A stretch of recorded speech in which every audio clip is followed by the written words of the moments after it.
Considered the largest crime scene ever in Dallas. Hundreds of eyewitnesses, hours of video, and a mountain of evidence. Now, 1 year after that ambush on police, we have learned the case could soon be in the hands of a grand jury.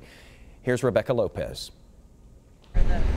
Hundreds of bullet casings, more than 100 interviews with police officers and witnesses, hours of videos, and multiple locations were all part of the largest crime scene in the history of the Dallas Police Department. Because the shooting moved from location to location, it was important to protect a very large area that was our crime scene. It took 10 days to process the massive scene.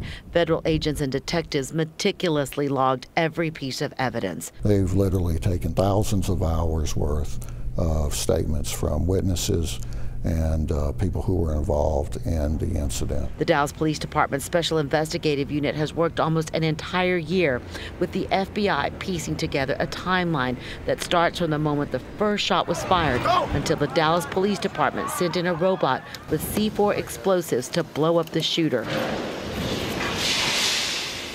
Detectives have gone frame by frame over videos that show the moment their brothers in blue were killed. This stretches the limits of what we should be asking them to do and what they have to do because of the emotional boundaries that it approaches. Everything had to be processed, including the bodies of the officers killed.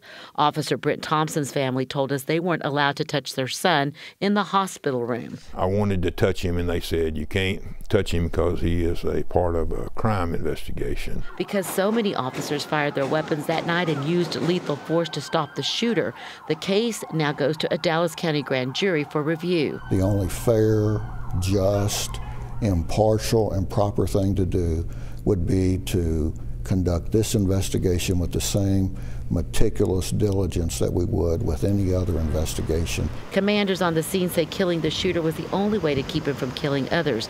A grand jury will decide if the force was necessary. The FBI has come up with a detailed 3D presentation that basically reenacts everything that happened that night. No one really expects the grand jury to indict any officers for their role in stopping a madman. This case is expected to go to the grand jury next week. Reporting live, Rebecca Lopez, Channel 8 News. Thank you, Rebecca.